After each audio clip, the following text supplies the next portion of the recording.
మస్తానరావు గారు, రెండు విషయాలు మీ విశ్లేషణ ద్వారా అందించండి. ఒకటి, లిక్కర్ ద్వారా వచ్చినటువంటి ఆదాయాన్ని వైసీపీ హయాంలో ఎస్క్రో అకౌంట్ ఓపెన్ చేసి అప్పుల కోసం మళ్లించారు అనేటువంటిది ఆరోపణ. అయితే ఈ వ్యవహారాన్ని ఎందుకు కేంద్రం అంత సీరియస్ గా ఎందుకు తీసుకోవట్లేదు అనేది ఒకటి.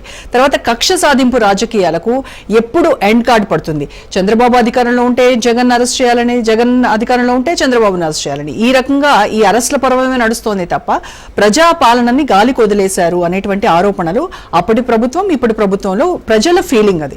సో మొత్తానికి దీనికి ఎండ్ కార్డ్ ఎప్పుడు పడనుంది? ఈ రెండు విషయాల్లో మీ విశ్లేషణ. గుడ్ ఈవినింగ్ అండి. రాజేష్ ప్రేక్షకులకి ప్రారంభంలో ఉన్న వైసీపీ తెలియజేస్తున్నారు. ఇప్పుడు మీరు అడిగిన ఎస్కో ఏంటంటే దీనికి సంబంధించి లిక్కర్ సంబంధించి జగన్మోహన్ రెడ్డి గారు మాట్లాడారు. ఏంటంటే ఆయన మేనిఫెస్టోలో చెప్తుంటే ఆంధ్రప్రదేశ్ లో లిక్కర్ సంబంధించి అంటే మద్యం నిషేధం దశల వారీగా అమలు చేస్తాం, 2024లో పూర్తిగా నిషేధించిన తర్వాతే ప్రజలను ఓట్లు అడగడానికి వెళ్తాం, లేకపోతే వెళ్ళమని. సో దానిలో భాగంగా ప్రజలకు షాక్ కొట్టేలాగా మద్యం ధరలు పెంచామనేది వాళ్ళ యొక్క మంత్రులు, నాయకులు అందరూ పదే పదే చెప్తాం. అయితే ఇదంతా కూడా ప్రభుత్వం వైపు నుంచి. అయితే ఇక్కడ గతంలో ఏంటంటే మన పారదర్శక పాలన కానీ ఇప్పుడు మన అకౌంట్స్ ఏ సంస్థ అయినా, టీవీ సంస్థ అయినా లేకపోతే ప్రభుత్వ సంస్థ అయినా ప్రైవేట్ సంస్థ అయినా కూడా ప్రపంచం అంతా కూడా డిజిటల్ వైపు. అలాంటి పరిస్థితుల్లో ఎప్పుడైతే 99,000 కోట్ల రూపాయలకు సంబంధించిన ట్రాన్సాక్షన్స్ మధ్యంలో జరిగాయో దానికి సంబంధించి డిజిటలైజేషన్ లో కేవలం 400 కోట్లు 600 కోట్ల జరిగింది. మిగతా 98,000 కోట్ల రూపాయలు దగ్గర దగ్గర క్యాష్ రూపంలో జరిగింది. ఇది మనం చెప్పింది కాదు, ఇది వాళ్ళ తెలుగుదేశం పార్టీ ఇప్పుడు ప్రస్తుత ఎంపీ, గతంలో వైఎస్ఆర్సీపీ ఎంపీగా ఉన్న లావు శ్రీకృష్ణదేవరాయలు గారు 20 నిమిషాల సేపు అసలు మద్యం కుంభకోణం ఎలా జరిగింది ఏంటి అనేది భారత పార్లమెంట్ సాక్షిగా అందరికి చెప్పారు. సో అది అక్కడ ఏంటంటే అక్కడ మళ్ళీ ఏదైతే కేంద్ర సంస్థలు ఎన్ఫోర్స్మెంట్ డైరెక్టరేట్ కానీ ఎందుకంటే ఢిల్లీలో కానీ ఛత్తీస్గఢ్ లో కానీ జరిగినప్పుడు ఎన్ఫోర్స్మెంట్ డైరెక్టరేట్ వెంటనే అక్కడ ఎంటర్ అయిపోయింది. ఇది పారదర్శకంగా జరగలేదు, దీనికి బ్యాక్స్ ఉన్నాయి, మనీ లాండరింగ్ జరిగింది.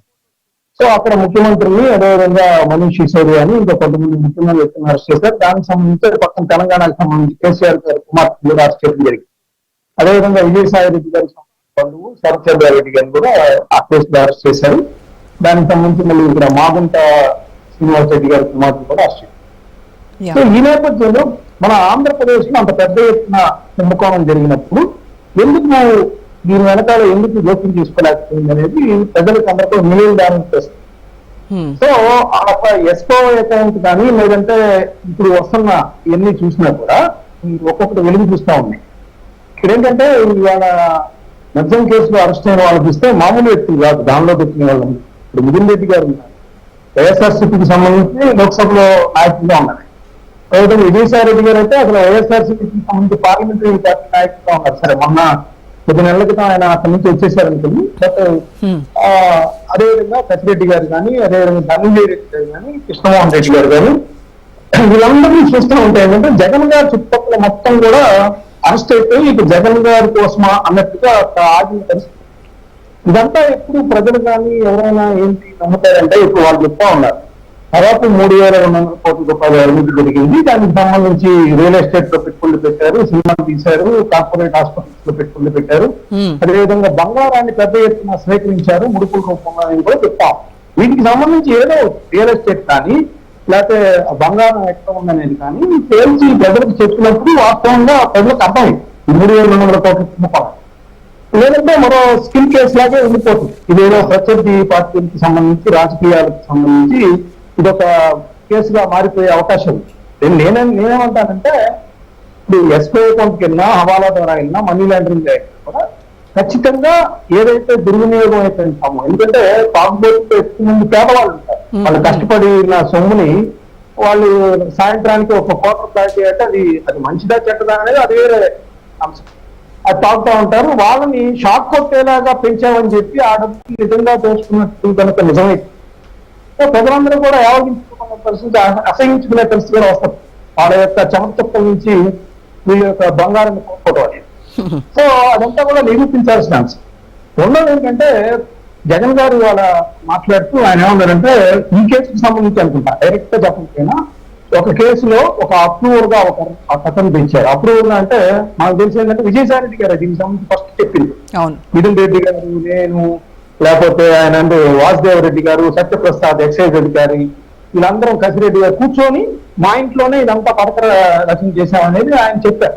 ఆ తర్వాత మరి సీఎంఓలకు సంబంధించి ధనంజయ రెడ్డి గారు, జగన్మోహన్ రెడ్డి గారు ఆయన చెప్పారో మనకు తెలియదు. అయితే జగన్మోహన్ రెడ్డి గారు మాటలు లేదంటే ఒక అప్రూవల్ తీసుకొచ్చి లేని సాక్ష్యాధారాన్ని సృష్టించి ఈ విధంగా కుంభకోణాన్ని క్రియేట్ చేశారు, అరెస్ట్ చేసుకుంటా వెళ్తున్నారు అనేది ఆయన పరోక్షంగా చెప్పారు. సో అది ఆ మాటలు కూడా మాకు గమనించారు.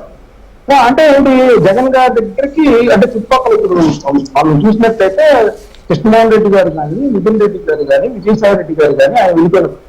అదేవిధంగా ధనంజయ రెడ్డి గత 5 ఏళ్లలో కీలక స్థానాల్లో ఉన్న వీళ్ళందరూ దాంట్లో ఎటువంటి సందేహం లేదు, వాళ్ళందరూ వచ్చారంటే ఖచ్చితంగా జగన్మోహన్ రెడ్డి గారి అరెస్ట్ దిశగా ఈ అడుగులు పడుతున్నాయనే విధంగా జరుగుతాం. అంటే టీడీపీకి సంబంధించిన ఆయన చెప్పారు కానీ కొన్ని విధంగా చెప్పారండి జగన్ గారు అరెస్ట్ అయ్యారనే భయం కనిపిస్తా ఉందని ఆయన ఓపెన్ గానే చెప్పారు. అందుకనే చంద్రబాబు నాయుడు గారు ఏంటంటే ఇవన్నీ కూడా దర్యాప్తుకి సంబంధించి కొన్ని ప్రభావితం చేస్తాయి కాబట్టి ఎవరు ఏం మాట్లాడద్దు అనేది మంత్రివర్గంలో మంత్రులందరికీ కూడా చెప్పిన పరిస్థితి కూడా ఉంది.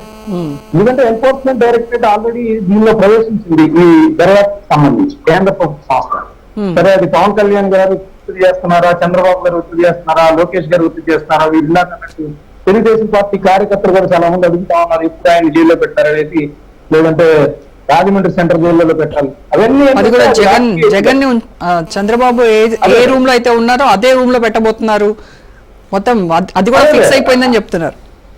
అది దాని జరుగుతా ఉంది. సరే ఇప్పుడు నరేంద్ర మోడీ గారు, అమిత్ షా గారు ఒత్తిడి చేస్తారా, ఒత్తిడి పనిచేస్తున్నారు. ఎందుకంటే చంద్రబాబు నాయుడు గారిని అరెస్ట్ చేసినప్పుడు కూడా జగన్మోహన్ రెడ్డి గారు కేంద్ర ప్రభుత్వానికి తెలియజేసి అమిత్ షా గారికి నరేంద్ర మోడీ గారు పర్మిషన్ తీసుకున్న తర్వాత అది వాస్తవంగా మన అక్కడ నిరూపించలేకపోయినా ఆ విధమైన వార్తలు మనం చూసాం. అప్పుడు కూడా పర్మిషన్ తీసుకున్నారండి. బీజేపీ కానీ కేంద్రం కానీ రాజకీయాల్లో భాగంగా ఇరు పార్టీలతో ఈ విధంగా గేమ్ ఆడుతుందా అనేది కూడా పాయింట్.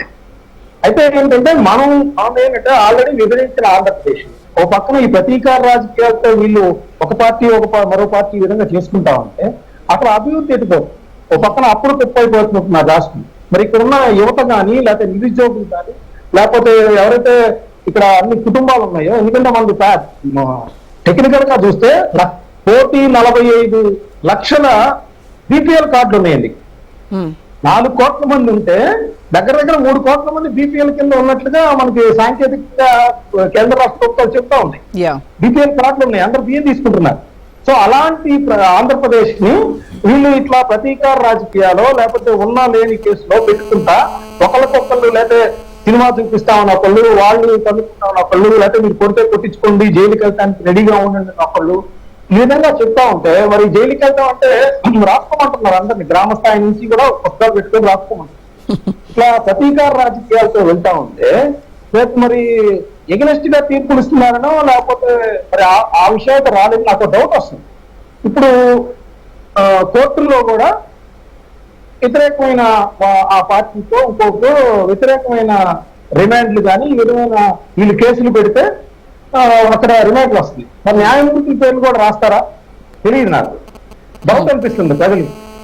అంటే నేననేది ఏంటంటే అసలు నిజంగా రెడ్ బుక్ పాలన ఇక్కడ జరుగుతుంది. జగన్మోహన్ రెడ్డి గారు ఆ రెడ్ బుక్ మీదే సుప్రీంకోర్టుకైనా హైకోర్టుకైనా వెళ్ళాలి. అది చట్ట విరుద్ధం ఉంది, వీళ్ళు చట్ట వ్యతిరేకంగా చేస్తా ఉన్నారు, ఈ విధంగా అరెస్టులు చేస్తా ఉన్నారు, రెడ్ బుక్ రాసుకున్నారు, లోకేష్ గారు పెద్ద రెడ్ బుక్ గురించి మాట్లాడుతూ ఉన్నారు.